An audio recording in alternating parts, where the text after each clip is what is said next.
Muito obrigado. Senhoras e senhores deputados, vamos dar início à nossa sessão de trabalho.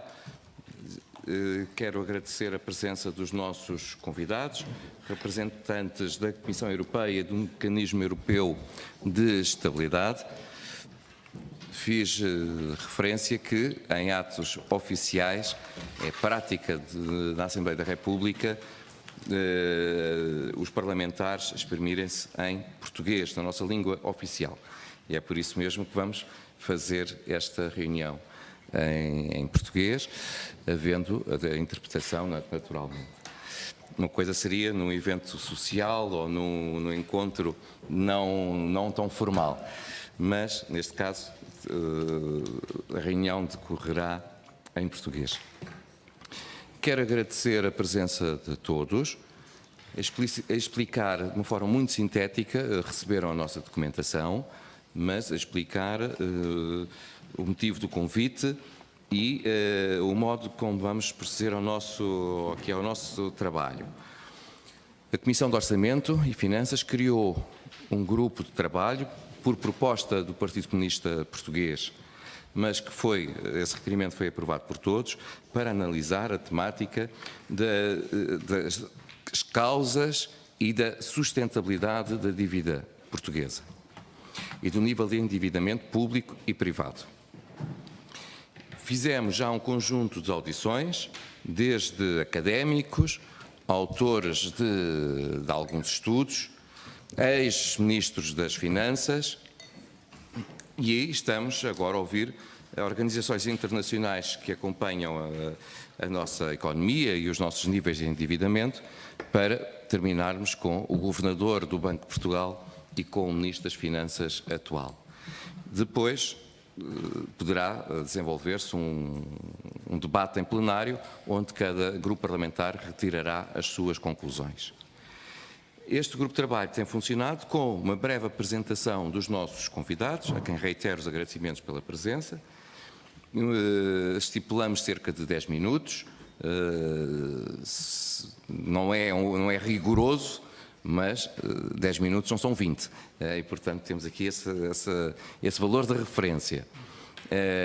Para depois, a cada um dos nossos convidados, haver uma primeira ronda de perguntas por parte dos grupos parlamentares que aqui estão representados, e temos aqui os 5 maiores grupos: a deputada Inês Domingos, por parte do PSD, o deputado Paulo Tarico Pereira, por parte do Partido Socialista, a senhora deputada Mariana Mortágua, pela parte do Bloco de Esquerda, o senhor deputado João Almeida, por parte do CDS-PP, e o senhor deputado Paulo Sá, por parte do Partido Comunista Português. E sendo assim, agradeço e passo a palavra. Porventura, nós não acordámos à Comissão Europeia, em primeiro lugar. Por favor, tem a palavra o nosso convidado, Carlos Martínez.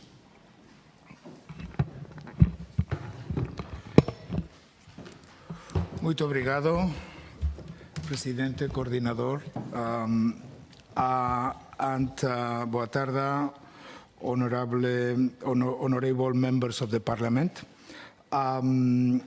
Well, I would like to start by thanking the committee for having invited us. Agradeço a Comissão por nos ter convidado, de modo a poder participar nesta discussão que é levada a cabo pelo grupo de trabalho. Evidentemente que, em vista do interesse e também quanto à opinião que é da Comissão Europeia. Em jeito de introdução, aquilo que vamos tentar fazer é apresentar qual a perspectiva da Comissão em vista do endividamento interno e externo de Portugal, tentando debruçar-se sobre a situação da moeda, solução futura e soluções possíveis. De modo muito sucinto, gostaria de falar da situação económica e orçamental e também qual é a situação existente nesse contexto. Como se sabe, o desenvolvimento económico em Portugal foi muito favorável O ano passado, em 2017, o PIB cresceu de 2,7%, em termos reais, o que é a maior taxa desde 2011. Quanto ao desemprego tem vindo a diminuir. Quanto à atividade e ao emprego, estes têm como base o turismo, a construção e também a expansão. Tentando ver o que vai acontecer no futuro, o PIB será mais moderado em função das previsões da Comissão e será de 2,3% este ano e depois 2% para o ano que vem. A Comissão pensa que os riscos para a atividade económica dependem montante dos riscos do protecionismo crescente imposto pelos Estados Unidos e também por haver aspectos negativos que estão no contexto da zona euro.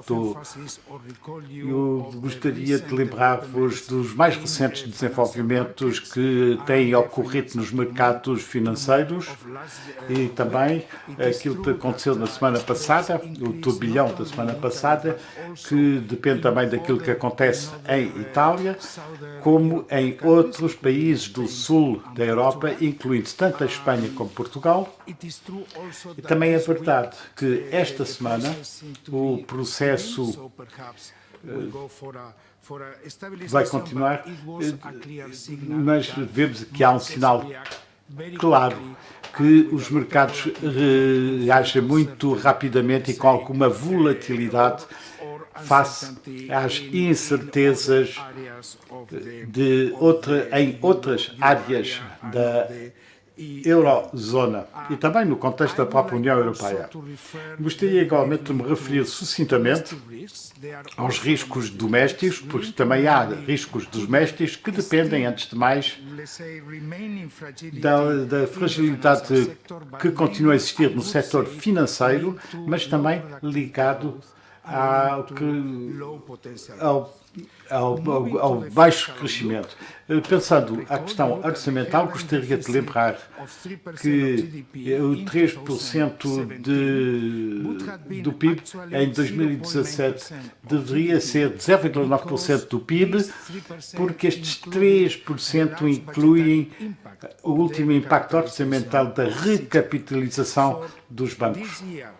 Para este ano e para o ano que vem, a Comissão tem como previsão que permite projetar a melhoria do déficit de 0,9%, incluído o impacto do novo banco, e 0,6% para o ano que vem, 0,6% do PIB para o ano.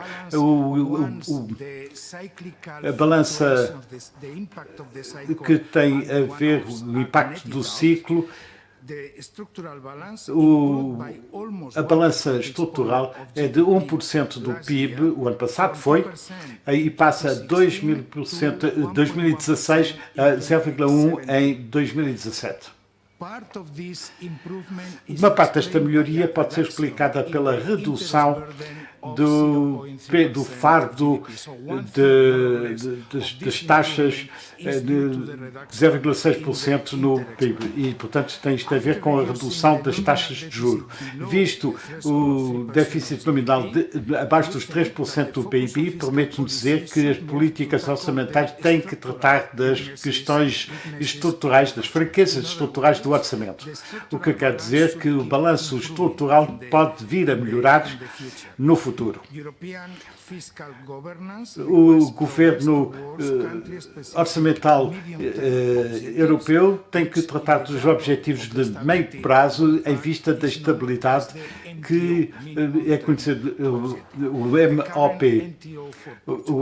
Este dado para Portugal é um superávit de 0,75% do PIB para Portugal. O superávit estrutural cobre todos os setores. Depois, ver a situação orçamental, gostaria de ter tratado do assunto deste grupo de trabalho, que é o da dívida pública. A dívida pública estabilizou-se à volta de 130% do PIB entre 2013 e 2016, portanto até há 2 anos, e depois diminuiu de mais de 4 pontos até 34% do PIB do ano passado. A Comissão tem previsões que o rácio pode diminuir de 3% por ano, tanto em 2018 como em 2019, o que permite que a dívida, em termos do PIB, será de 120%. Por que razão é tão importante dar ênfase ao déficit estrutural? A partir do momento em que haja uma correção que tenha sido feita, pensamos que encontramos numa situação sustentável, o que faz com que a dívida pública é sustentável no país. E como já disse, isso implica a manutenção do equilíbrio orçamental do MTO, ou dito de outra maneira, podemos manter o MTO e assim temos uma redução sustentável da dívida.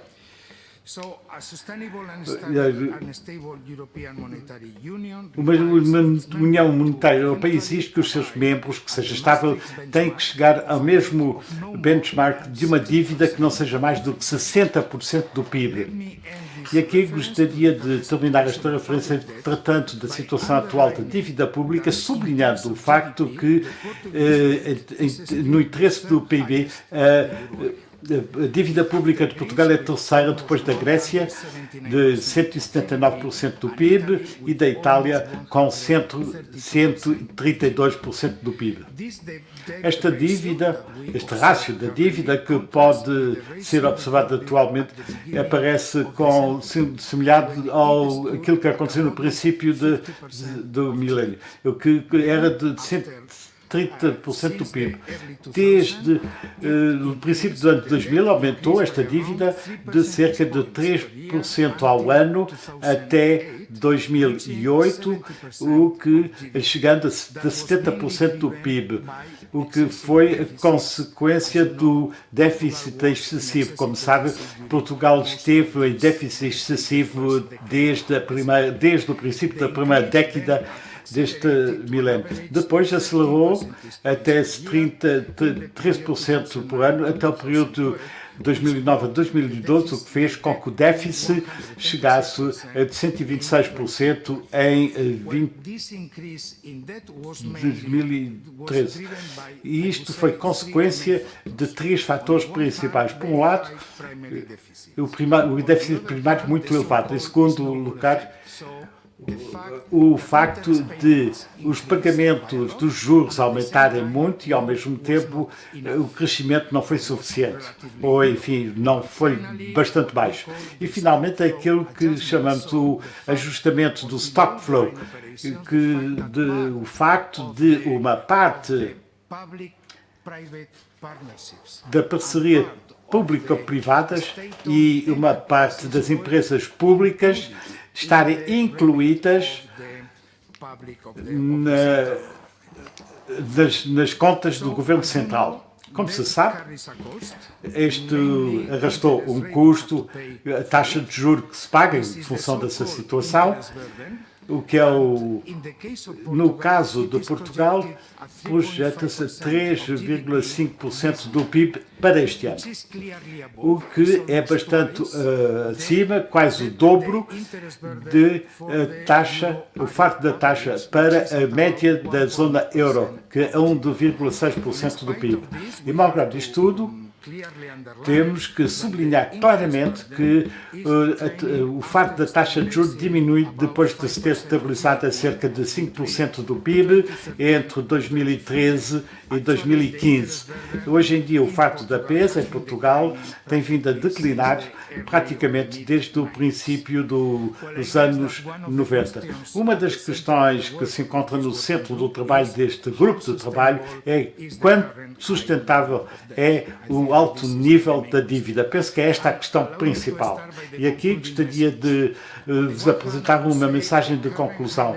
O nível elevado da dívida implica algumas vulnerabilidades e custos, o que quer dizer que está muito mais exposto, o país está muito mais exposto aos turbilhões dos mercados financeiros e que poderá haver mudanças nas taxas de juros.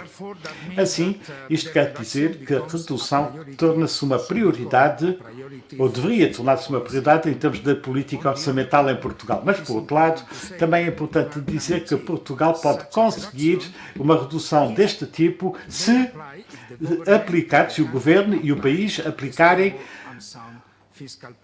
umas políticas orçamentais sólida e sustentável. Mas a Comissão, de modo regular, analisa a sustentabilidade das dívidas de cada país, incluindo Portugal, todos os outros Estados-membros, inclui, portanto, Portugal, e gostaria muito sucintamente de dizer qual a nossa avaliação da situação atual e também qual a evolução futura que se pode prever.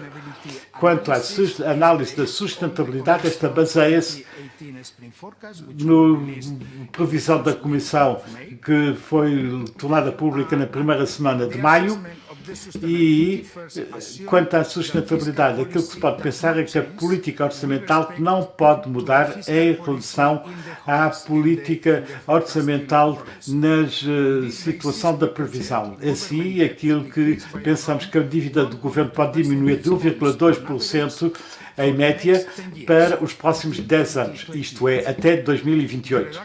A redução é o resultado, antes de mais, do excedente primário que pode aumentar o custo do envelhecimento. É também muito importante em termos do desenvolvimento da dívida futura. Este tipo de análise é muito cuidadosa porque prevê um crescimento de 3% ao ano, com taxas de juros que podem vir a aumentar de modo moderado até 5% em termos nominais e lá para o fim do período considerado. E utilizamos este tipo de cenário para que possamos estabelecer algumas similaridades, para tentar entender aquilo que existe, se o crescimento é maior, se o crescimento é menor, se há um aumento das taxas de juros, se há uma diminuição das taxas de juros. Por exemplo, se o crescimento for elevado, mais de 1%, em vez de 1%, seja 0,5%, aquilo que pode ver-se é que no fim do período, lá para 2028, a dívida será de 115, 7 pontos mais elevados do que no cenário central.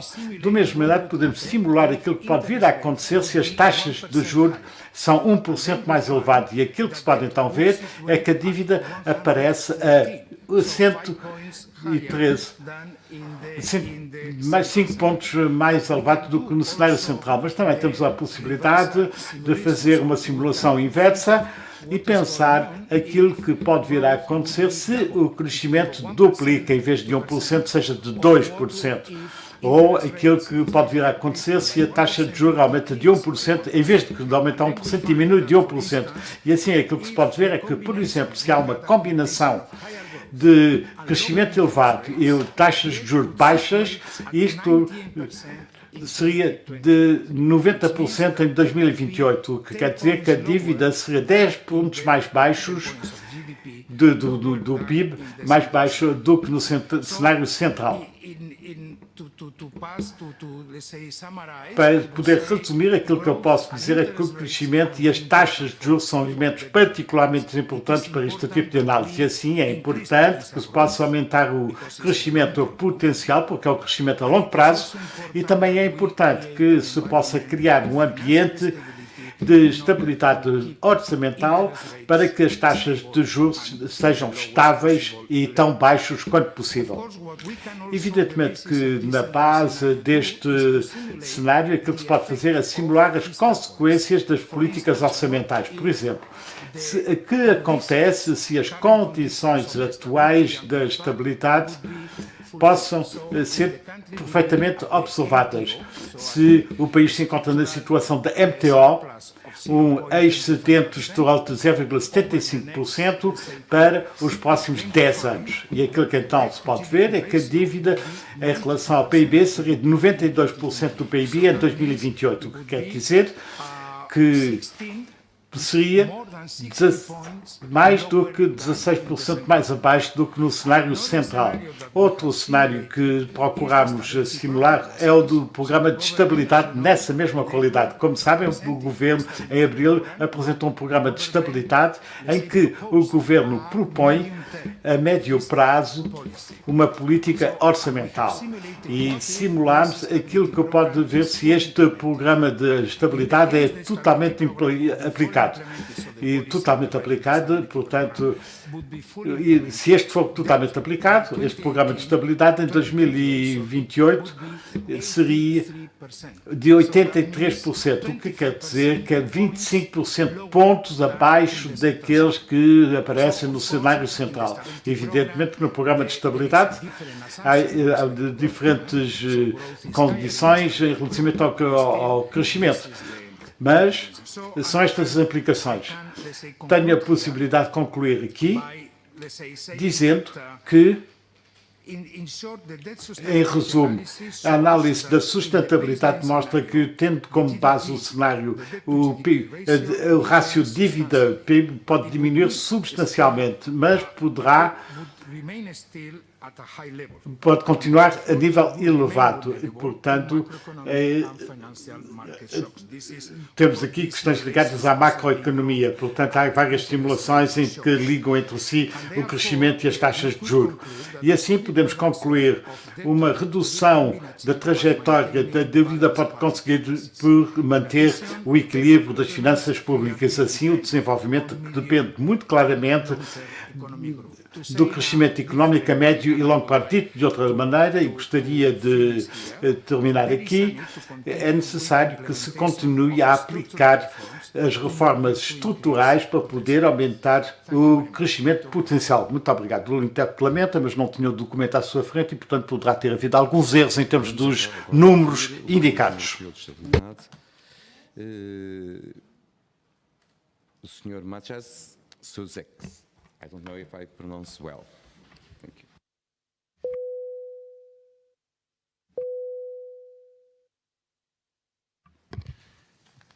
Good afternoon. Boa tarde. Eu gostaria de começar por agradecer os membros da Comissão de Finanças do Parlamento Português pela oportunidade que me é dada de poder falar aqui. Visitei Portugal desde há 2 anos, agora em diferentes missões, e posso dizer que o país está a fazer muito bem e é um prazer encontrar-me aqui quando as coisas melhoraram tanto.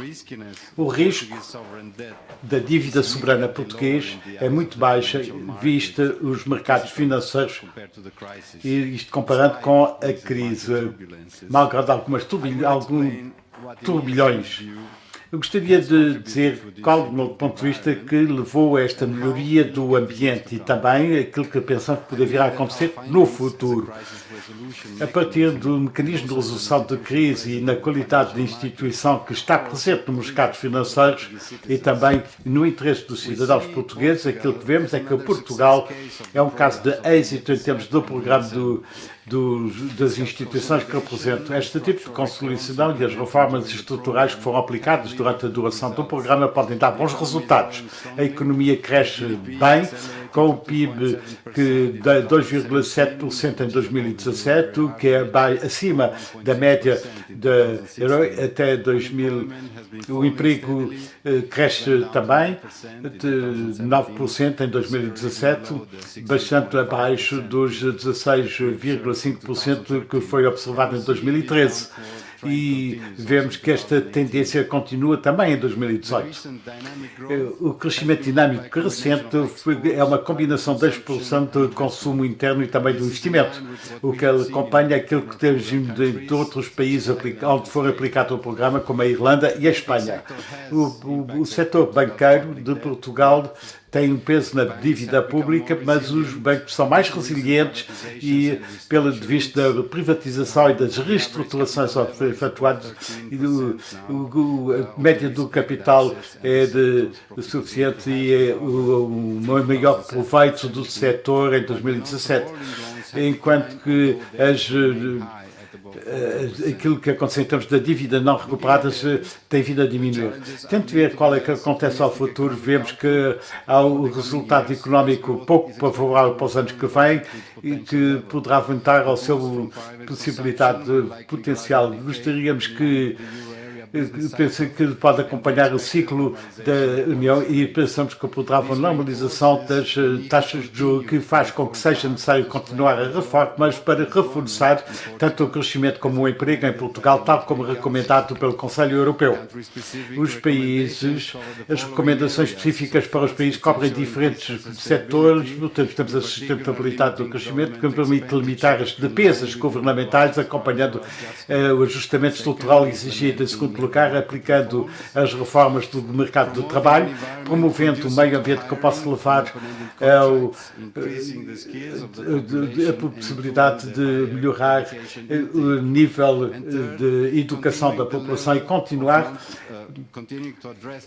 a tratar de imparidades dos bancos, reduzindo aquilo que acontece no mercado secundário e aumentando a eficácia da insolvência e dos procedimentos de recuperação de dívida. O que me leva a que Portugal tenha uma dívida muito elevada.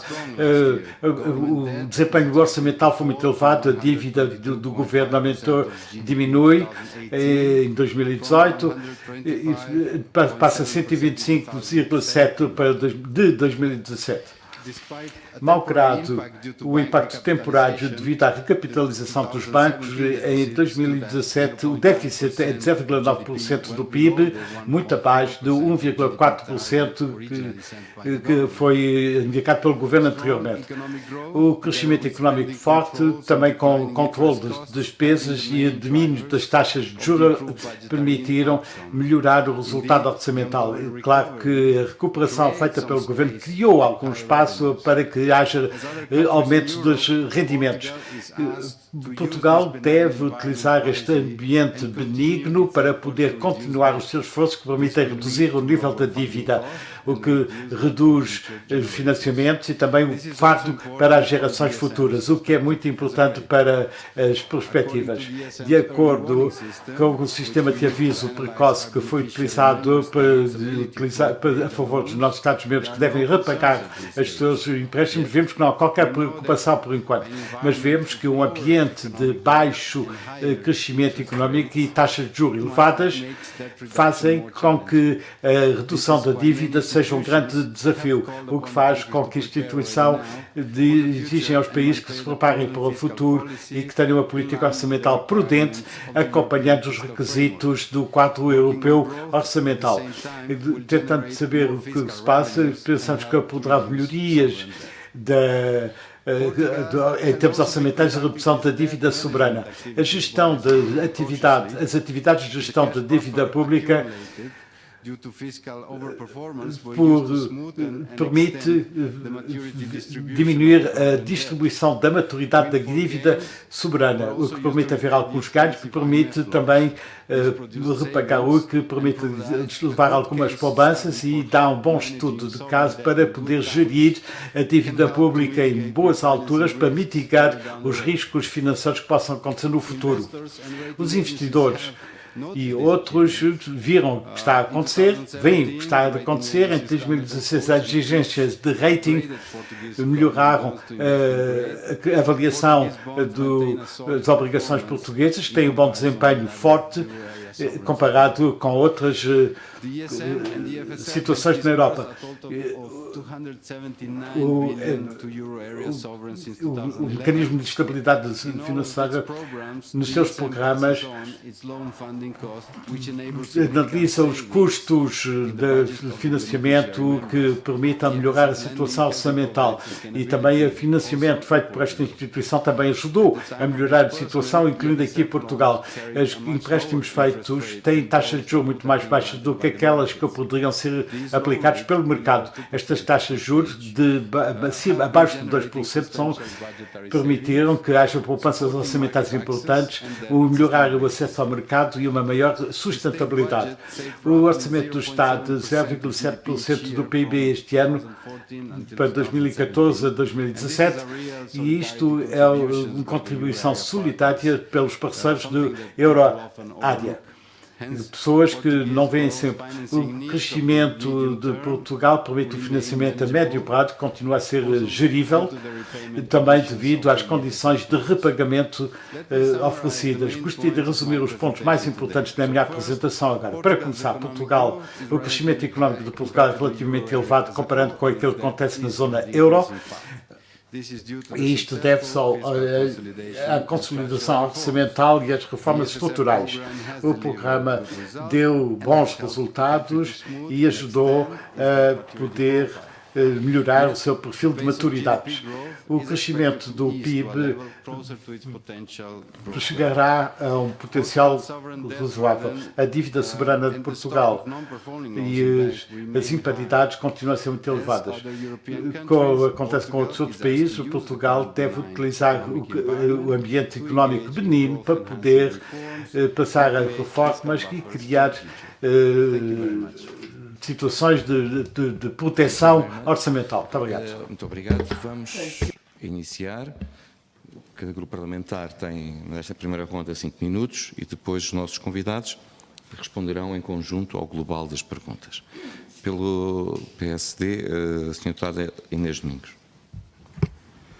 Muito obrigada, Sr. Presidente. Muito obrigada aos nossos convidados por virem aqui esclarecer um pouco mais enfim, as perguntas que temos sobre a dívida, e falámos hoje aqui fundamentalmente sobre a dívida pública, portanto eu vou começar por aí. Referiram ambos, e na nossa opinião muito bem, que existem riscos externos realmente significativos para a dívida portuguesa. E estou a pensar no final do programa do BCE, por exemplo, isso foi um facto que não referiram, mas também riscos de mercado, sobre riscos que resultam de taxas de juros que poderão vir a aumentar. Sobre isto, nós em Portugal podemos fazer muito pouco. Podemos ir fazendo a gestão da dívida, mas o que nós, enquanto país, podemos fazer é preparar-nos para enfrentar esses riscos potenciais. E felizmente aqui, ao longo deste grupo de trabalho, houve algumas coisas que nós já conseguimos afastar.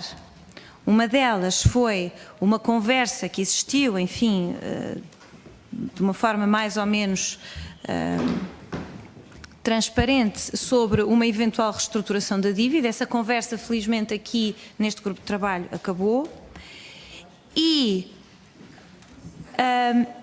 as propostas, e também têm sido bastante já mais afastadas, as propostas de alguns economistas do Partido Socialista e do Bloco, que tinham por objetivo mudar a gestão da dívida, mas que seria para uma forma muito mais arriscada.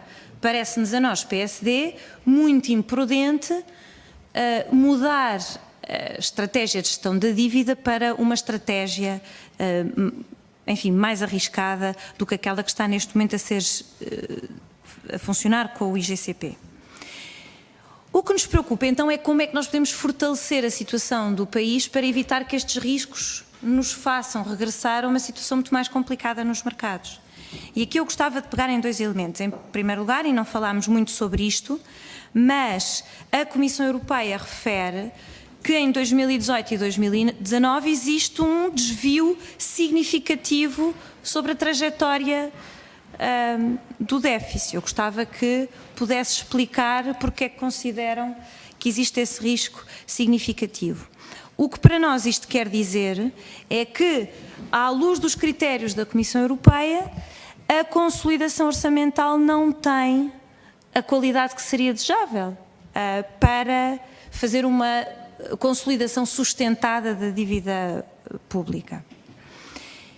Preocupa-nos em particular no PSD a forma como está a ser reduzido o déficit nominal, por exemplo, os cortes no investimento ou as cativações que bateram com este governo níveis recorde, e parece-nos que também não é por aí que se deve fazer a consolidação. Mas eu gostava, se calhar, de centrar a maioria da minha intervenção no crescimento. Ambos referiram a importância do crescimento potencial. Para nós isto é absolutamente fundamental, porque naturalmente que a partir de agora e para o futuro o crescimento potencial, para além das receitas, tem também um efeito sobre o denominador do rácio da dívida e, portanto, torna a dívida mais sustentada. E a nossa preocupação tem dois aspectos. Em primeiro lugar, parece que o Governo não mostra preocupação nenhuma com o crescimento da produtividade. Aliás, alguns deputados dizem mesmo que é perfeitamente natural a produtividade descer e continuar a descer, etc. Isso parece não fazer diferença nenhuma. Isto para nós preocupa-nos e bastante. E preocupa-nos também que, por exemplo, no primeiro trimestre, tenha a produtividade caído 0,6%. O Governo tem uma projeção muito mais otimista, mas com base nos dados que nós temos atualmente, não vemos como é que isso seja possível. Na nossa opinião, este otimismo relativamente à produtividade compromete a projeção para este ano. Mas mais grave é que não parece existir no Governo nenhuma visão sobre como poderá aumentar o crescimento potencial e, em particular, a produtividade. E devo-vos até dizer que, por vezes, o Governo e até o Primeiro-Ministro falam de reformas estruturais, mas eles têm em mente uma ideia muito diferente do que eu penso que é aquilo que vieram falar e dizer sobre as reformas estruturais. Portanto, o que eu acho que poderia ser útil em sede deste grupo de trabalho era explicar, na vossa opinião, que tipo de reformas estruturais é que seriam importantes preservar ou implementar novas reformas que possam ser implementadas. E neste contexto, obviamente, consideramos preocupantes as tendências a que temos assistido por parte do Governo de fazer alterações e reverter algumas reformas que o anterior Governo tinha realizado. E com isto termina o meu tempo. Muito obrigada. Senhor Deputado Paulo Trigo Pereira.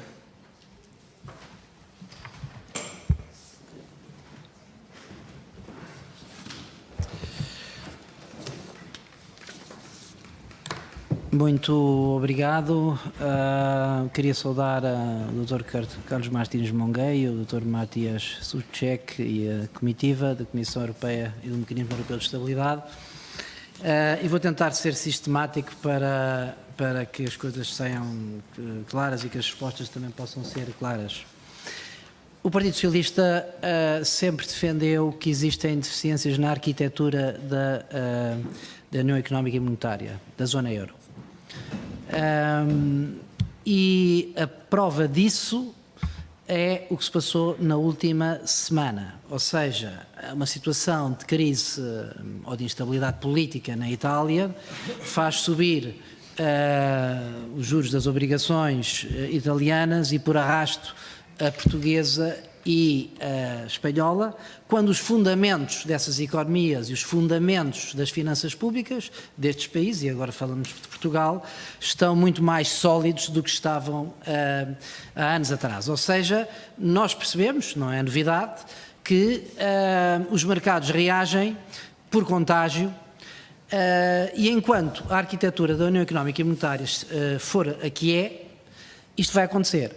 E, portanto, a primeira questão, a questão fundamental é em que medida é que a Comissão antevê algum progresso, nomeadamente durante o mês de junho, em coisas como a União Bancária, por exemplo.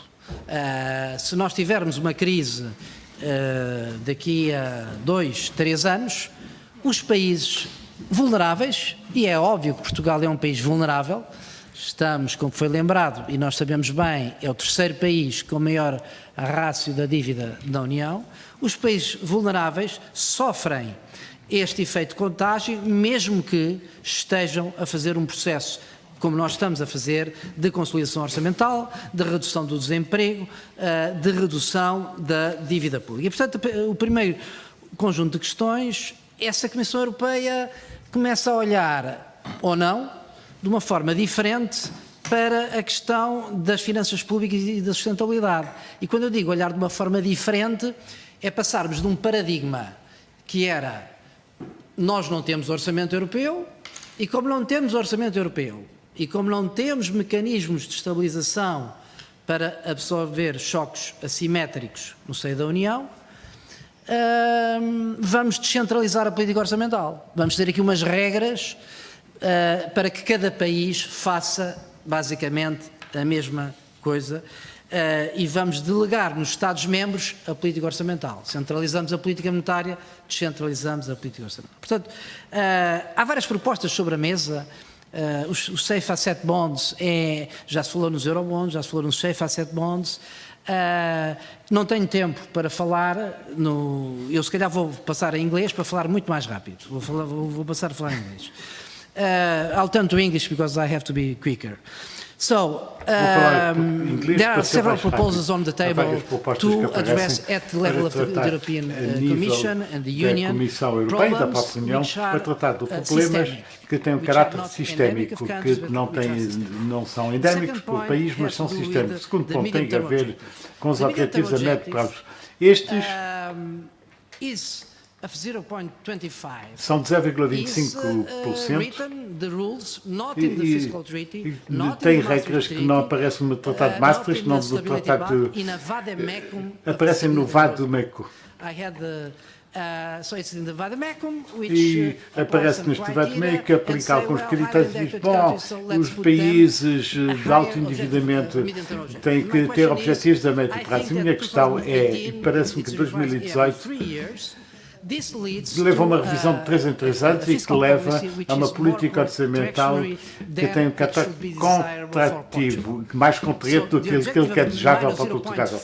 O objetivo 0,5 que aparece no Tratado Orçamental e aparece no Pacto de Estabilidade e por aí fora é muito mais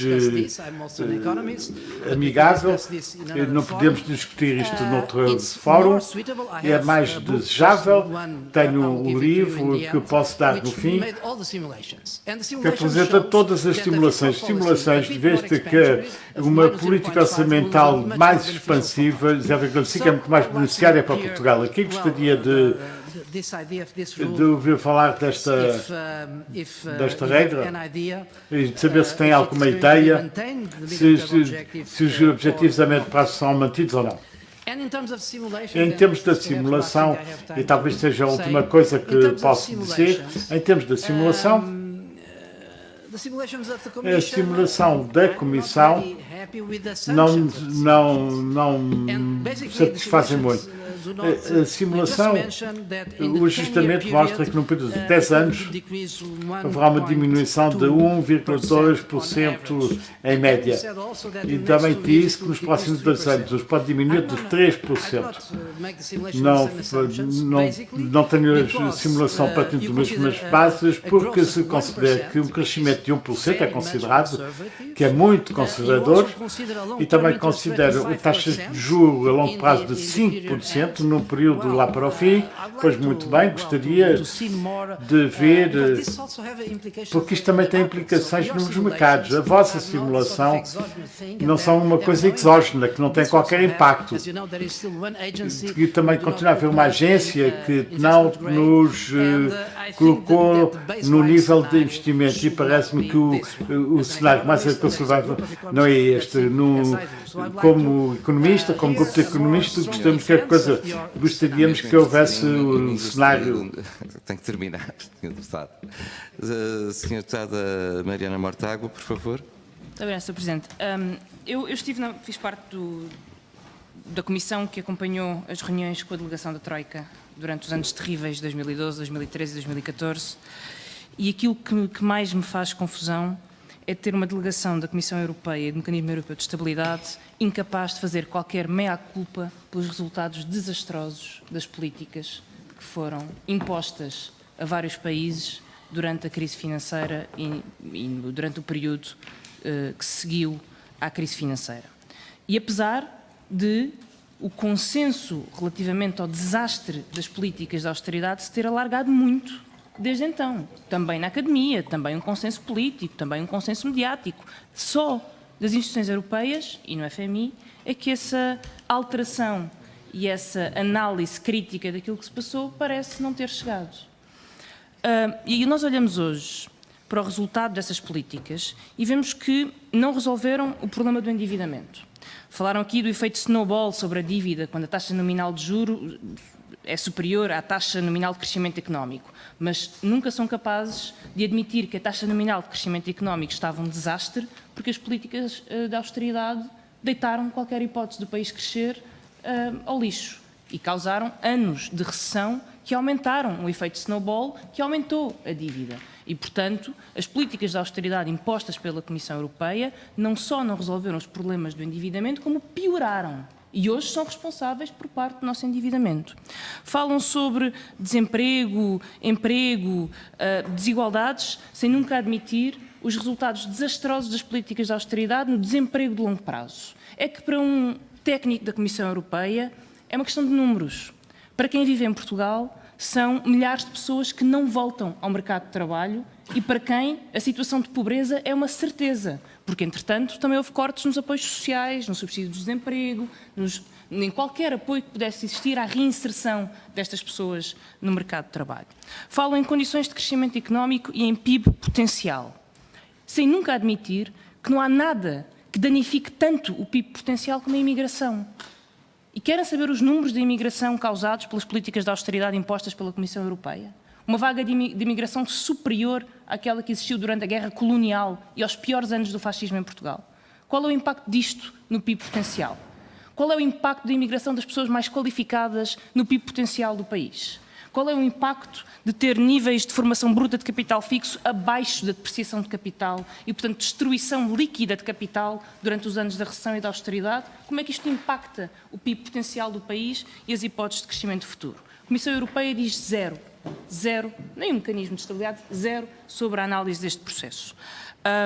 Sem falar nos riscos de uma nova crise financeira, que não estão resolvidos a nível europeu nem em Portugal, sem falar nas consequências políticas que as políticas de austeridade tiveram um pouco por toda a Europa. Porque hoje olhamos para a extrema-direita a crescer em vários países da Europa e também temos de nos perguntar o que é que a austeridade e as desigualdades sociais causadas pela austeridade contribuíram para o ascender desses extremismos de direita que depois usam bodes expiatórios e imigrantes para de alguma forma justificar os problemas sociais. E, portanto, não só não encontramos nenhuma análise crítica daquele que foram os programas violentíssimos de austeridade, desastrosos, como a Comissão Europeia continua a fazer depender o seu suposto mecanismo de solidariedade de controles orçamentais por um lado e de reformas estruturais por outro. Reformas estruturais que são, na verdade, um livro de reformas neoliberais, de desregulamentação e de liberalização. Porque é isto que se trata. Redenominaram o termo reformas estruturais, deram-lhe um outro significado e, portanto, reformas estruturais neste momento são apenas as reformas de liberalização e desregulamentação que contribuíram para a crise financeira e que não resolveram qualquer problema. Nós temos uma avaliação muito diferente tanto das reformas estruturais que a Comissão Europeia defende, como o que é que causou sucesso que foi aqui admitido nestes últimos anos. Porque a verdade é que o emprego está a crescer, mas está a crescer apesar da Comissão Europeia ter dito várias vezes que o aumento do salário mínimo iria destruir o mercado de trabalho, iria impedir mais crescimento económico. Entendemos, por outro lado, que o nosso problema não é rigidez do mercado laboral, o problema é precariedade. O problema são vínculos laborais instáveis e isso danifica a natalidade, isso danifica o PIB potencial também. Achamos que o problema da economia portuguesa não são salários demasiado altos, são salários demasiado baixos. Achamos que o problema da economia portuguesa não é as pessoas trabalharem pouco, é trabalharem demasiadas horas e por isso aumentar o horário de trabalho e cortar feriados não é uma solução para resolver os problemas da produtividade. Achamos que a economia portuguesa tem sim problemas relacionados com setores rentistas, que têm diretamente a ver com as privatizações apoiadas pelas instituições europeias ao longo dos últimos anos, entre eles, por exemplo, as parcerias público-privadas, que foram aqui criticadas, e bem, mas sem nunca admitir que a Comissão Europeia, e aqui não falo de um mecanismo de estabilidade que não existia nesse momento, a Comissão Europeia promoveu as parcerias público-privadas como forma de investimento. Eu vou terminar, falar em português demora mais este tempo. E por isso é para nós muito difícil perceber que depois de tudo o que se passou, o último relatório da Comissão Europeia venha dizer que o problema da dívida se resolve com metas mais ambiciosas de poupança, nomeadamente no setor da saúde. E, portanto, a Comissão Europeia acha que se deve poupar mais na saúde pública em Portugal. Nós entendemos que este não é o caminho e entendemos outra coisa. E vou terminar, Sr. Presidente. Entendemos outra coisa. Achar que o problema da dívida pública é insustentável.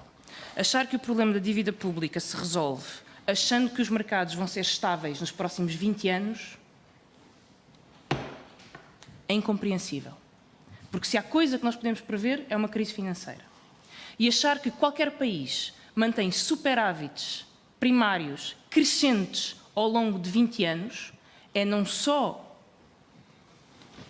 não ter qualquer cuidado ou qualquer preocupação com a sustentabilidade democrática e social dos países, que têm um Estado social que precisam de alimentar, mas é também achar que o saldo orçamental não é endógeno ao ciclo económico e que, portanto, que os países conseguem passar pelas crises financeiras exógenas e que o seu saldo orçamental consegue manter-se positivo, como se nada fosse, durante 30 anos. É irrealista e por isso parece-nos que, e lamento que a Comissão Europeia e que o Mecanismo Europeu de Estabilidade não façam uma análise crítica da sua própria atuação e da sua própria análise.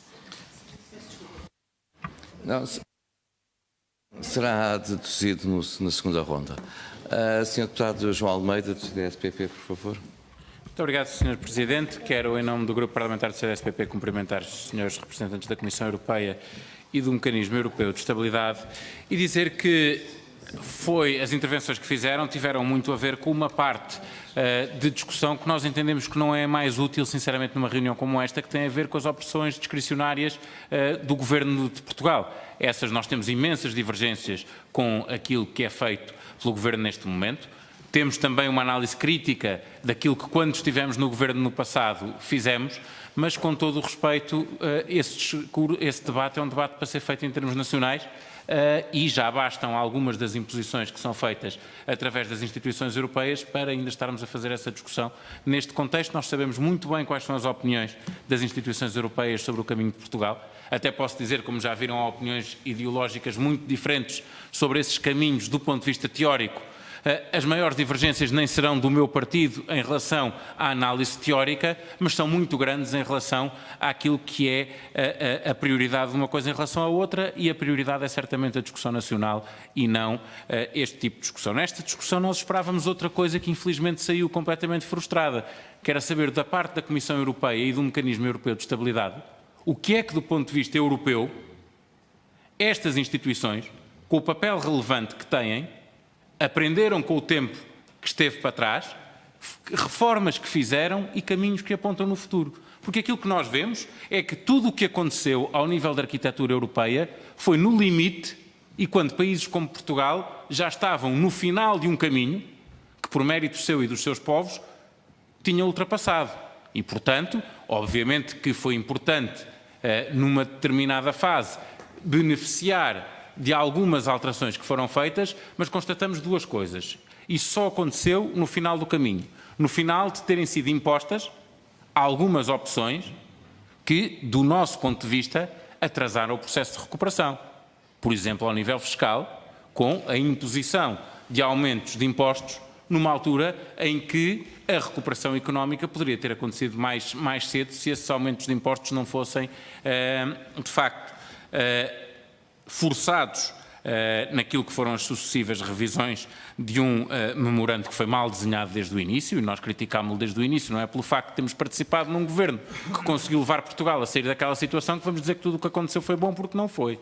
E nós criticámos durante e continuamos a ter uma análise crítica depois. Foi um caminho que tivemos que fazer, foi um caminho que iniciámos por responsabilidade nossa, isso é para nós pacífico, não foi um caminho que tenha corrido como nós achámos que poderia correr melhor para defender os interesses de Portugal, e isso teremos que dizer. E a principal preocupação neste momento é que, atendendo àquilo que aqui foi dito, no futuro, perante uma situação idêntica, no que dependa da União Europeia, vai tudo correr mal outra vez. No que dependa da União Europeia, vai tudo correr mal outra vez. Porque não há nenhuma diferença substancial. Há diferenças substanciais, mas foi naquilo que dependeu de Portugal. E naquilo que internamente foi feito. É verdade. Há hoje em dia uma situação do ponto de vista orçamental que nunca existiu em Portugal. nós temos do ponto de vista do equilíbrio das contas públicas. Obviamente que depois lá está, há a discussão interna de como é que isso é alcançado, há muitas diferenças sobre se isso é bom, se é mau, se é suficiente, se é insuficiente. Agora, há essa diferença que, sinceramente, tem muito mais a ver com as opções nacionais do que com o benefício de uma arquitetura europeia que tenha de tal forma alterado a sua atuação, a sua definição, que beneficie países como Portugal. Aliás, nós continuamos numa discussão um pouco desfasada da realidade, de mesmo nas projeções que fazemos, as projeções são todas fora daquilo que são os limites que supostamente estão consagrados. Obviamente que não passa pela cabeça de ninguém dizer que isso vai gerar situações de incumprimento, por exemplo, em relação ao limite do peso da dívida no PIB. Obviamente que durante muitos anos, por muita redução que haja, essa redução nunca será para valores inferiores a 60%.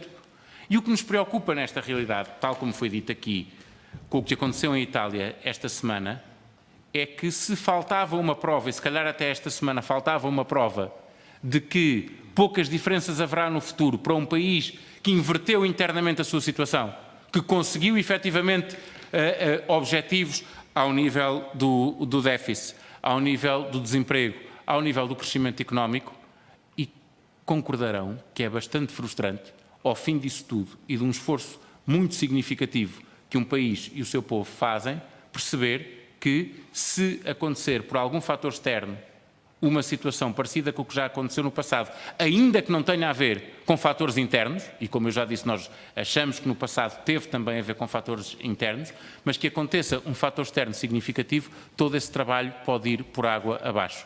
E, portanto, aquilo que queria questionar era que, uma vez que não tiveram a oportunidade de o fazer na intervenção inicial, se nas intervenções agora de resposta nos poderiam dizer o que é que a Comissão Europeia e o Mecanismo Europeu de Estabilidade estão disponíveis para fazer, no sentido de que países como Portugal, cumprindo aquilo que são regras que, do nosso ponto de vista, são importantes, venha a traduzir alguma diferença naquilo que é a sua realidade futura. Deputado Paulo Sá, por parte do Partido Comunista Português. Obrigado, Sr. Presidente. Começava por cumprimentar os senhores representantes da Comissão Europeia e do Mecanismo Europeu de Estabilidade. Na sua intervenção inicial, o Sr. representante da Comissão Europeia fez um historial da evolução da dívida pública portuguesa desde o início do século. O início do século coincide com a entrada de Portugal na zona euro e com a União Económica e Monetária. Antes de Portugal entrar na zona euro, portanto, no século passado, a dívida pública portuguesa era substancialmente inferior a 60% do PIB. Nos períodos aumentava, noutros diminuía, depois tornava a aumentar, ou seja, oscilava, mas mantendo sempre a um nível relativamente baixo, inferior de 50%, 40% do PIB. A partir do momento que Portugal entrou na União Europeia, a dívida começou a crescer e não mais parou.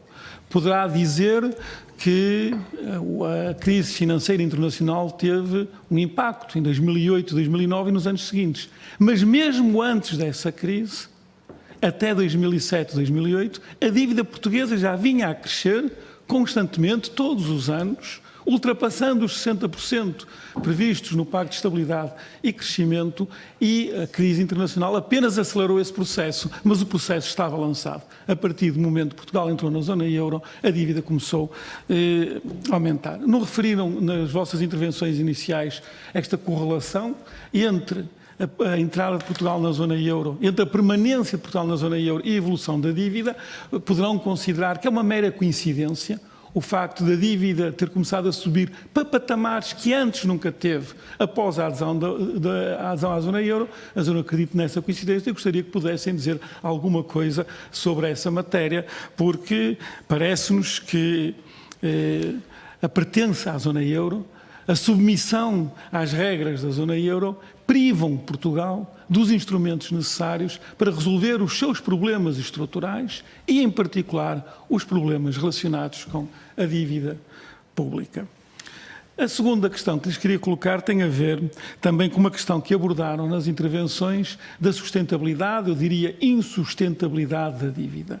Referiu um conjunto de estudos de evolução temporal da dívida e essa dívida, a evolução futura, depende essencialmente do crescimento do PIB, do saldo primário, das taxas de juro e para se conseguir cumprir as obrigações do Tratado Orçamental, ou seja, que o valor da dívida deixa dos 125% ou 127% para 60% do PIB ao longo de 20 anos, terá que se garantir simultaneamente, eu sublinhava simultaneamente, durante 20 anos, eu sublinhava durante 20 anos, o cumprimento das seguintes condições. Um crescimento económico significativo, da ordem dos 3,5%, 4%, um saldo primário também significativo, da ordem dos 3,5%, 4%, e taxas de juros que não poderão ser muito superiores àquelas que se verificam atualmente.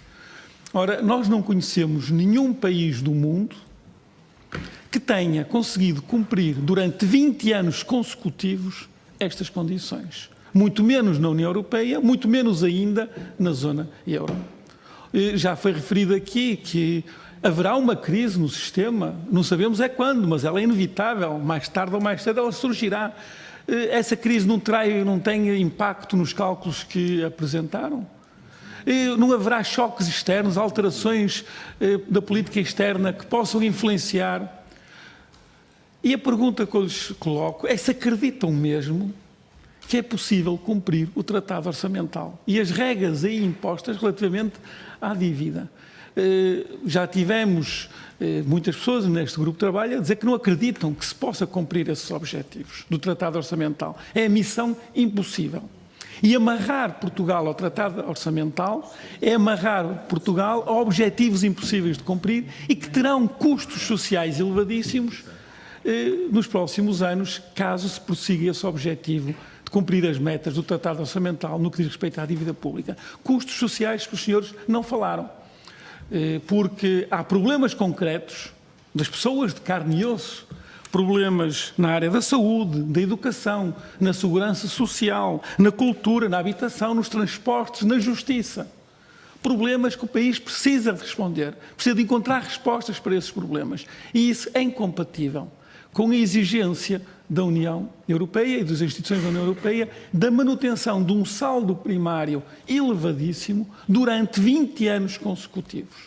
E, portanto, tentar cumprir o Tratado Orçamental terá custos sociais gravíssimos para Portugal. Os senhores não falaram nisso nas vossas intervenções iniciais, eu pedi que pudessem tecer algumas considerações sobre os custos sociais. Porque nós tivemos custos sociais tremendos com o programa da Troika, que foi um programa verdadeiramente desastroso, com consequências dramáticas para o país. Um programa que nos foi imposto, não só pela Comissão Europeia, mas pelo Banco Central Europeu e pelo FMI, com consequências dramáticas para o país. E se a situação nos últimos 2 anos e meio melhorou um pouco, não foi porque se tenha dado continuidade às políticas de austeridade impostas pela Troika, foi exatamente porque se reverteram muitas das medidas, as mais gravosas, que tinham sido impostas pela Troika, e foi exatamente essa reversão dessas medidas que permitiu ao país respirar, crescer, diminuir o desemprego. Mas gostaria que pudessem, nas vossas respostas, analisar os custos sociais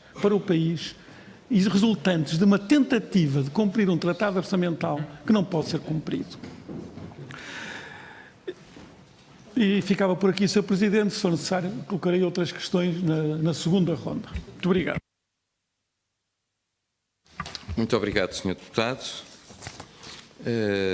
Ora bem, vamos ouvir então os nossos oradores. Têm 10 minutos para uma resposta conjunta.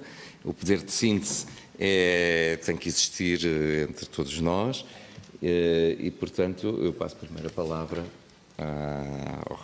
aos representantes da Comissão Europeia. Não sei quem é que, se é o Sr. Carlos Mangueiro, que nos vai tentar dar essa resposta. Faça o favor.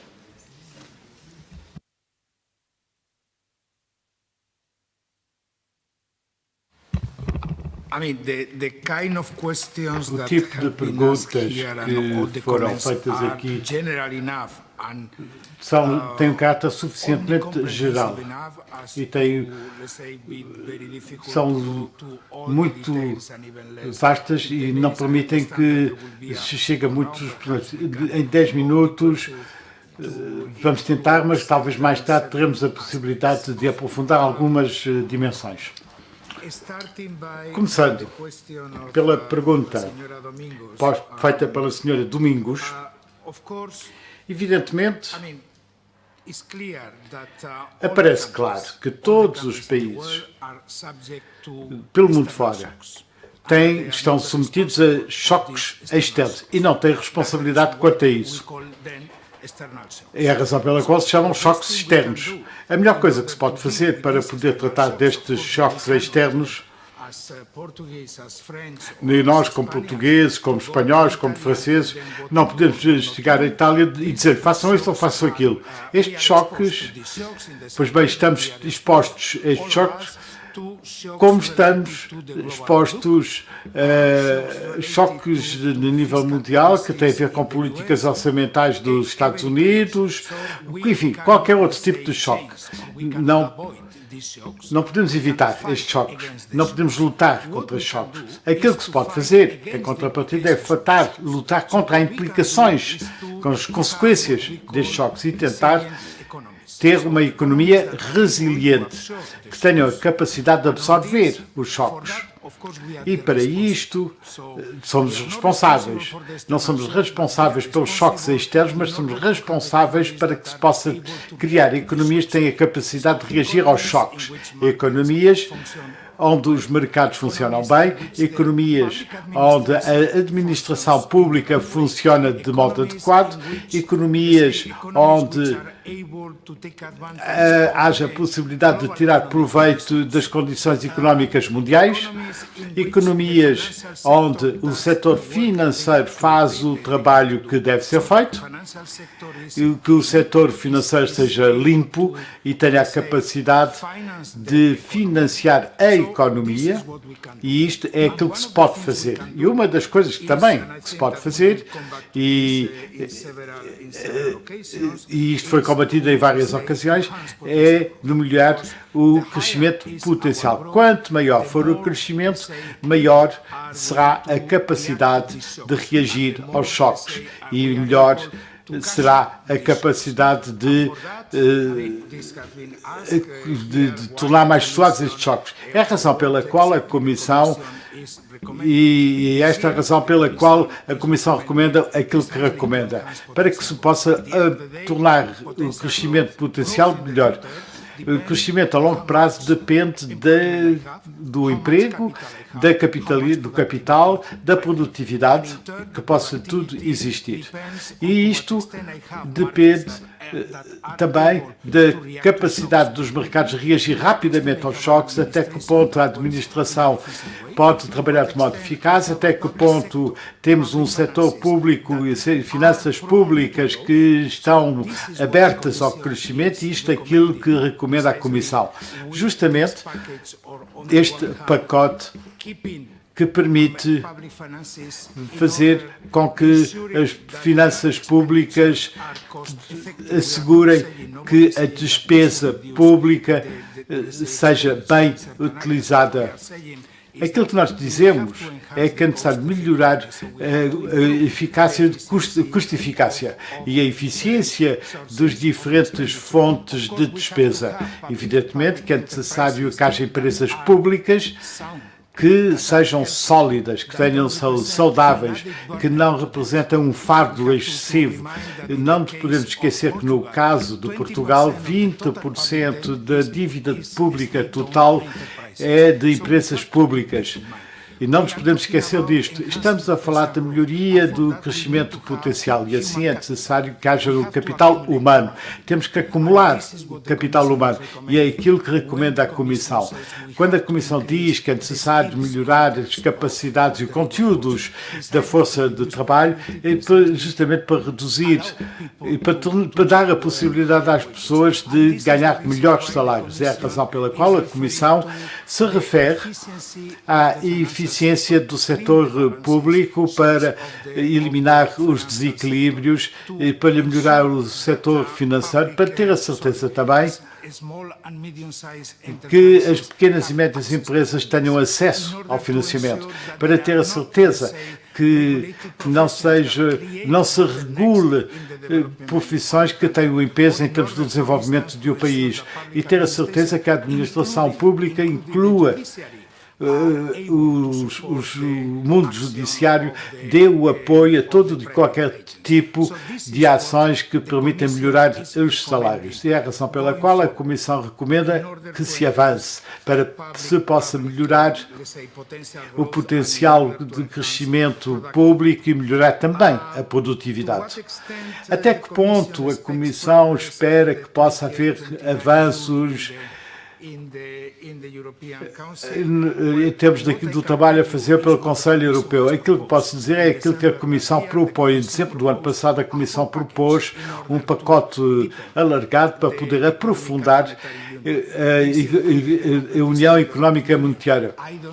Não vale a pena dizer nesta Comissão e neste Parlamento a importância da compleição da União Económica e Monetária para que não haja um fato lançado sobre os contribuintes por haver um problema na organização dos bancos, para ter a certeza que as pessoas possam ter as suas posses protegidas e que não dependa do orçamento público de um determinado país. E isto é uma das coisas que a Comissão tem vindo a propor, em dezembro, pelo menos, e a Comissão manda propor que se crie um fundo de estabilização que permita tratar dos choques assimétricos. A Comissão também propõe que se dê apoio aos países que se lançam em reformas estruturais. É isto que propõe a Comissão. A Comissão também propõe que se melhore a capacidade dos países para poder entrar no euro. São pacotes e aquilo que o Conselho possa vir a decidir, não posso dizer. Não tenho possibilidade de o dizer. Trata-se de coisas que se encontram em discussão entre os diferentes Estados-membros. Haverá propostas finais, haverá calendários, haverá opções que têm que ser discutidas no futuro. Será que o MTO 0,25% do MTO? Bom, conhecem muito bem as regras, sabem que a Comissão aconselha que os MTOs, que penso que no inverno deste ano e no princípio do ano que vem, que estes MTOs sejam calculados tendo como base o conjunto das atividades do PIB do país, o potencial de um determinado país. Temos como vista que o financiamento do orçamento seja mais estável. Será que é necessário de políticas orçamentais expansionistas? Sabem que as políticas orçamentais deste tipo não dependem do total do balanço estrutural ou de déficit estrutural. Quando há um resultado positivo, quer dizer que a economia está a aumentar o seu potencial, e assim isto também quer dizer que a economia não necessita de mais ajuda. Outra coisa é saber se o potencial não chega, mas isto é uma questão diferente e de modo geral, aquilo que depende é das políticas orçamentais. Isso é outra questão. Quanto às simulações, em minha opinião, a importância das simulações é tal que as hipóteses que se tendem a este tipo de simulações são um elemento-chave. E isto dá a possibilidade às pessoas, como os outros e outros economistas, de passar a simulações alternativas. E, para mim, a questão importante não é o valor quantitativo das simulações, mas que as simulações, como outras, possam ver o impacto das mudanças nos diferentes setores. E é isto que se quer dizer, exatamente quando se diz que tem simulações alternativas que mostram resultados diferentes. Mas o que é importante é que tenhamos a capacidade de estabelecer comparações entre simulações e para poder comparar e entender as mudanças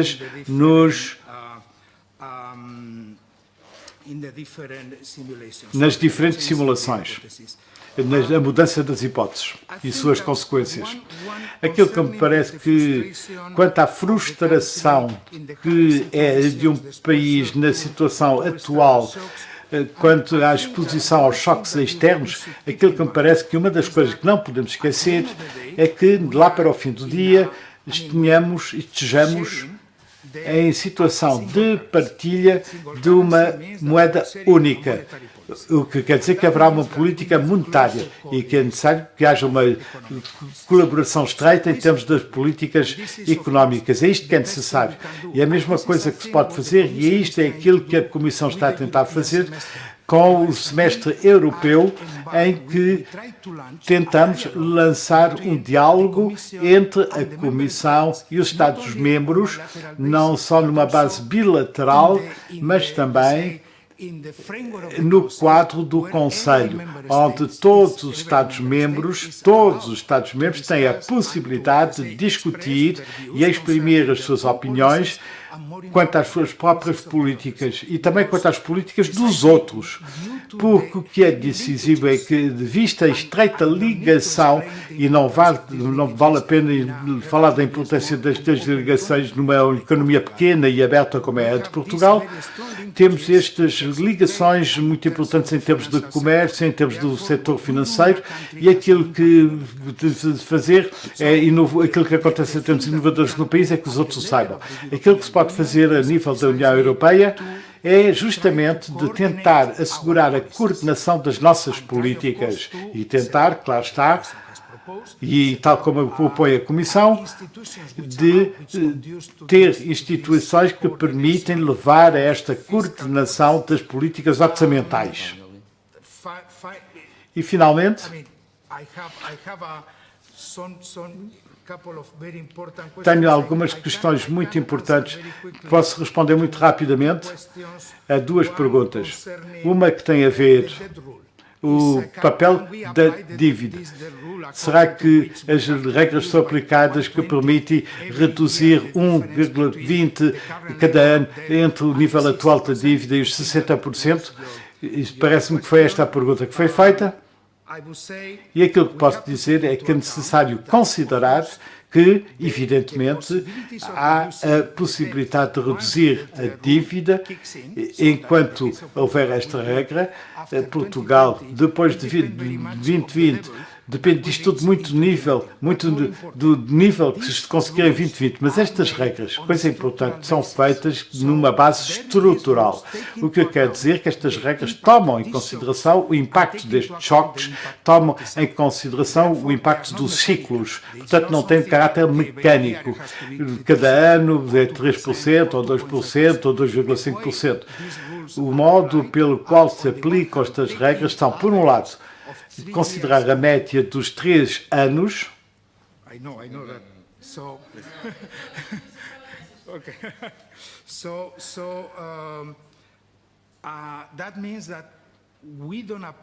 Não aplicamos estas regras de modo mecânico, 1,20 cada ano. Tomamos em consideração os ciclos e, evidentemente, vamos considerar em consideração os choques possíveis, que, claro, têm um impacto claro em termos orçamentais e em termos da dívida também. Correlações não é causalidade. O facto do aumento da dívida enquanto Portugal não entrou no euro, depois da entrada aumentou. Quanto às finanças públicas, no decurso dos anos antes da crise, o governo português manteve as finanças públicas a um nível com um déficit excessivo e durante muitos anos, o que fez com que aumentasse a dívida. Não foi o euro que aumentou a percentagem da dívida. O euro tornou mais fácil o financiamento do país. De facto, não foi só o setor público que acumulou a dívida. No setor privado, o déficit das contas correntes foi 10%. E o déficit das contas correntes quer dizer que estamos a poupar muito menos do que aquilo que é investido. E o problema, então, é onde se investe. Onde vai este dinheiro adicional? Nas mesmas atividades de produção ou é aplicado no consumo? É esta a questão.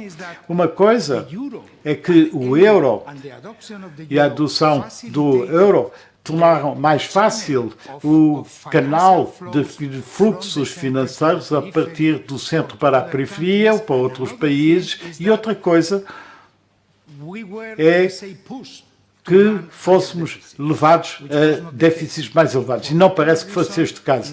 Seja qual for a razão, em alguns países foi decidido, talvez, não pedir mais. Noutros países pediram mais. Nos países pediram para investir em capital produtivo. Noutros foi para a habitação. Noutros países foi para o consumo. Eu voltarei mais tarde a estas questões. Yes. Sim. Eu peço a palavra 5 segundos, dizer que o desacordo com a Comissão Europeia e com o Mecanismo Europeu de Estabilidade é grande, mas não me causa abandonar esta reunião. Eu tenho mesmo outra reunião onde tenho que estar e por isso queria apenas explicar que vou ter que sair mais cedo desta audição. Era só isso. Muito obrigado. Please, agora o nosso outro convidado, representando o Mecanismo Europeu de Estabilidade. Thank you very much. Muito obrigado. Vou também tratar de algumas observações de modo mais geral. Aliás, como a Comissão já tratou de muitas das questões, estamos de acordo quanto a alguns dos pontos que foram abordados, mas quanto ao pano de fundo que fez com que viéssemos a Portugal e também quanto ao conteúdo do nosso sistema de alerta precoce e a capacidade de Portugal quanto aos empréstimos, e neste contexto,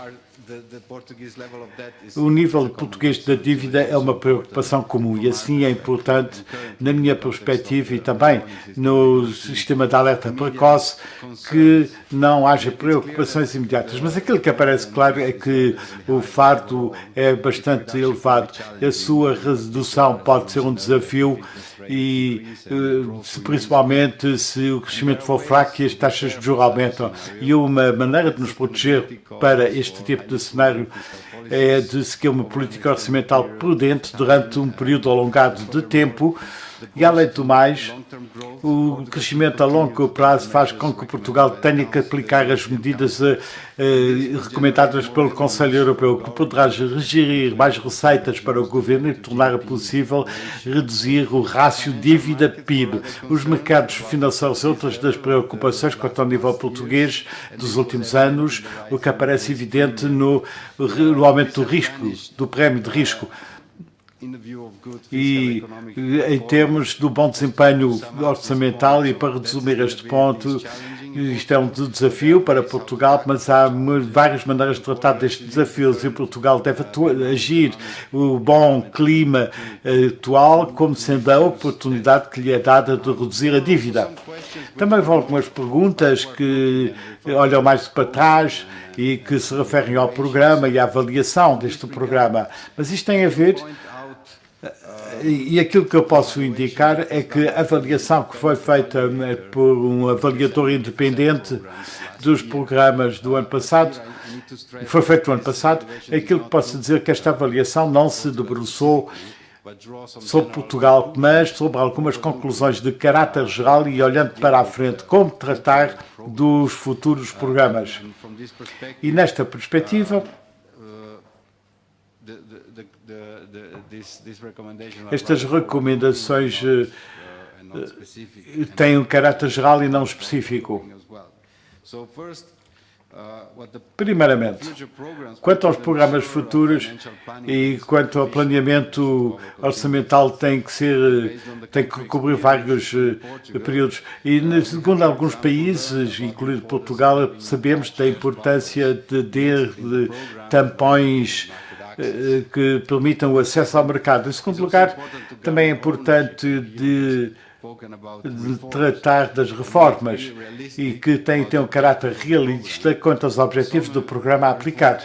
As reformas podem ser mais importantes para ter acesso ao mercado e podem durar muito tempo, e ainda mais quando se trata de um programa de ajustamento. E isto indica também quanto à necessidade de falar da importância de aproveitar a aplicação das reformas que vão para além do próprio programa e também quanto às recomendações que indicam muito claramente para que haja uma abordagem ao longo do tempo para tratar da recuperação do setor financeiro, tratando as imparidades.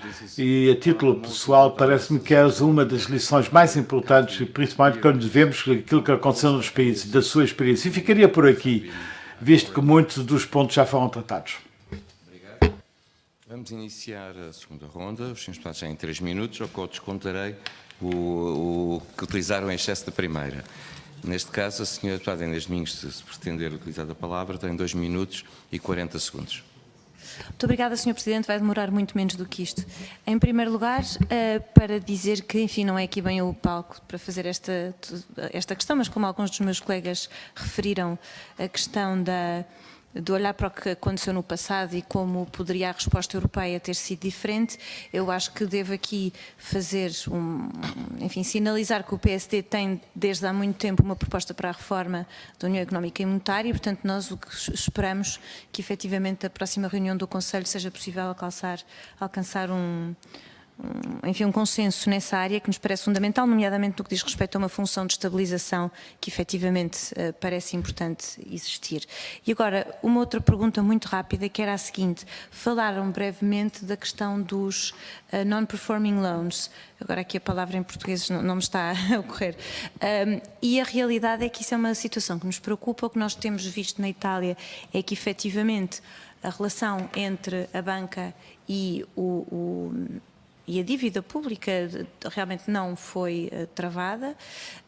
Em Portugal, preocupa-nos que considerem, e como nós também observamos, que os non-performing loans continuam muito elevados, têm diminuído, mas continuam elevados. E, portanto, gostava de saber, na vossa opinião, quais são as possíveis consequências e o que é possível fazer para mudar essa situação. Muito obrigado. Muito obrigado. O Sr. Deputado Paulo Torico Pereira tem 1 minuto e 45. Precisaríamos de muito mais tempo para discutir estas questões. Precisaríamos de horas para discutir estas questões.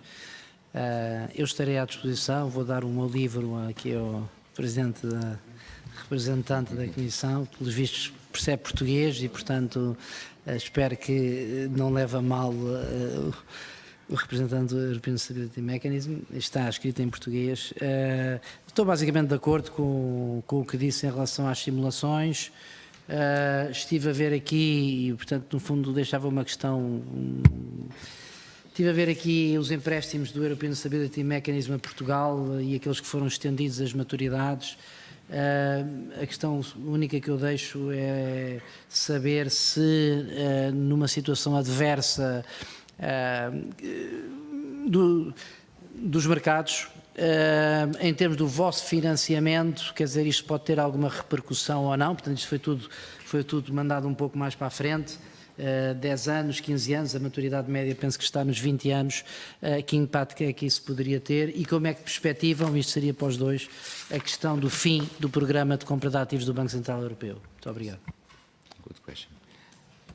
Por parte do CDS prescinde, por parte do PCP tem 1 minuto e 45, tal e qual como o Sr. Deputado Paulo Torico Pereira. Obrigado, Sr. Presidente. Eu agradeço as respostas que foram dadas às primeiras questões, mas houve uma questão, a dos custos sociais, que não responderam. Eu, por isso, insistia nesta questão, dizendo que a insistência na redução acelerada do déficit, a insistência na redução da dívida até 60% do PIB, tem custos sociais. Eu gostava que pudessem falar desses custos sociais. E também introduzir uma questão nova, mas relacionada com esta, que é o nível de investimento. Portugal tem os níveis de investimento historicamente muito baixos. O investimento público da ordem de 2%, o investimento total público e privado da ordem dos 15%. Isto é insuficiente, manifestamente insuficiente, para dar resposta aos problemas estruturais do país e garantir um crescimento económico sustentável, uma redução ainda mais significativa do desemprego.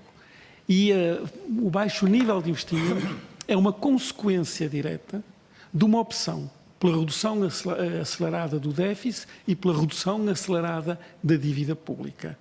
Os juros da dívida pública consomem cerca de 4% do PIB, não permitindo canalizar para investimento produtivo, os recursos que o país necessitaria neste momento de dispor. Gostaria também que pudessem falar dessa questão, investimento versus exigência e insistência na redução acelerada do déficit e da dívida, e como é que com um nível tão baixo de investimento se consegue dar resposta aos problemas do país e, em particular, aos problemas estruturais. Obrigado. Muito obrigado. Vamos então para esta ronda final de conclusões. Os nossos convidados têm os mesmos 10 minutos para responder. Well, perhaps... Apelando, if you may be more synthetical, great. Okay, being very synthetic. Vou ser o mais sintético possível. Consequências das imparidades. Isto quer dizer que os bancos têm um farto excessivo de ativos tóxicos, não têm a possibilidade de emprestar aquilo que poderiam emprestar.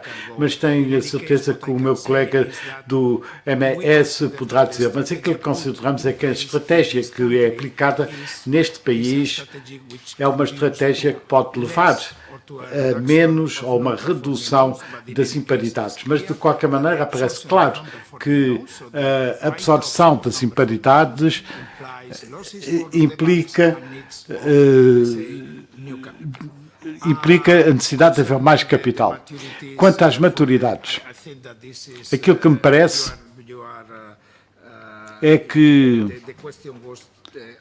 a questão foi endereçada diretamente a si, mas quanto aos custos sociais, aquilo que se deve considerar é que o déficit ou o superávit é a diferença entre as receitas e as despesas, e a composição das despesas e a composição das receitas é decidida pelo Governo. Assim, o Governo pode decidir, digamos, reduzir ou aumentar algumas das partes das despesas de tal modo que possa distribuir o fardo do ajustamento de modo diferente. Mas isto é uma decisão do Governo.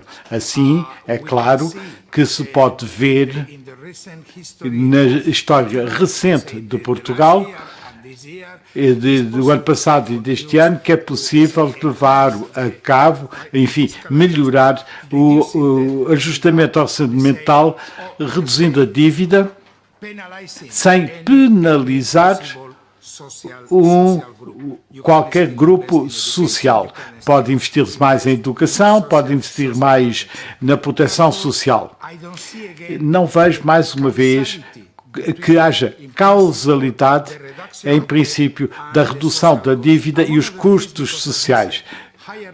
Uma dívida elevada implica despesas elevadas em juros. Estes 5% para Portugal é o pagamento de juros, que é dinheiro que não é encaminhado para outras atividades exercidas pelo setor público. Ao facto de reduzir a dívida, temos a possibilidade de reduzir os juros e melhorar a alocação do dinheiro para outros usos alternativos. Será que o investimento é suficiente ou não? lá para o fim do dia, o investimento total de um país depende das poupanças totais. Para um país que tem a capacidade de poupar, há possibilidade de investimento, a não ser que o país peça emprestado. E aqui é de saber onde investir. E para nós, aquilo que temos que ter a certeza é que, por um lado, o setor público invista em despesas públicas de produção e que seja de modo adequado. Portanto, no quadro dos investimentos gerais. E volta às recomendações que são feitas pela Comissão, que justamente criar um bom ambiente de negócio para que os negócios possam prosperar. Não podia ser mais sintético. Obrigado.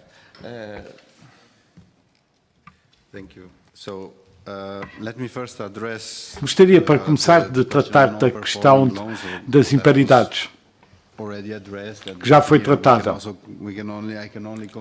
E só posso acrescentar que a existência das imparidades nos balanços dos bancos e quanto ao investimento faz com que os bancos emprestem menos à economia e que haja mais riscos e que podem criar contingências que fazem com que os bancos tenham que passar por situações de restrição e, portanto, bloqueiam o capital dos bancos que poderia ser utilizado, por exemplo, para empréstimos à economia.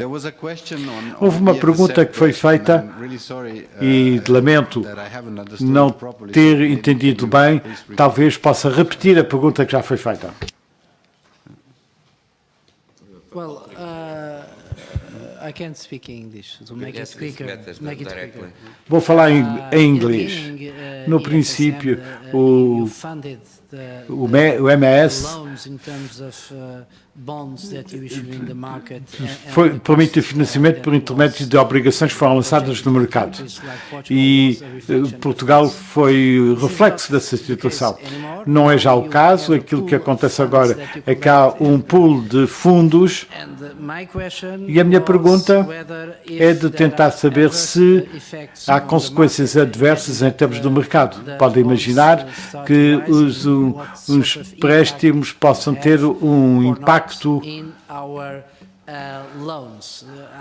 em termos dos nossos empréstimos. Tenho aqui uma lista dos nossos empréstimos que tem algumas de décadas.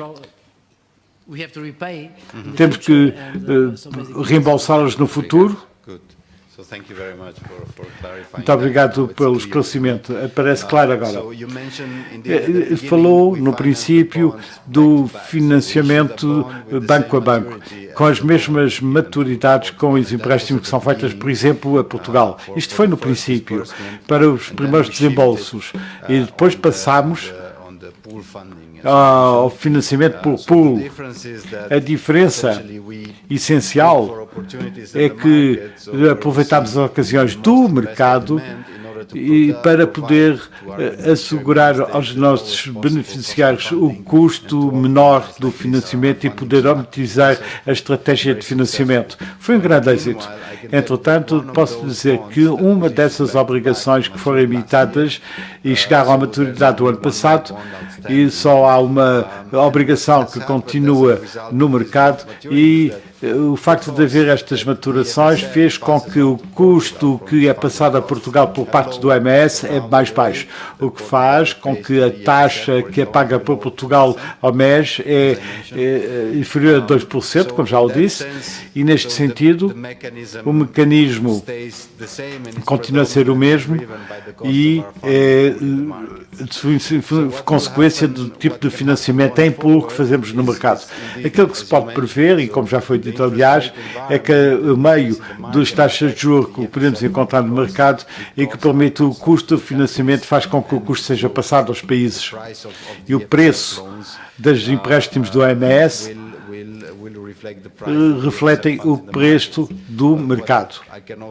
Também posso dizer, baseado na nossa experiência, é que o financiamento do OMS consegue é que haja custos razoáveis e que há muitos Estados-membros que têm obrigações mais elevadas e sabemos que temos uma situação no mercado que é bastante elevada. E neste sentido, aquilo que é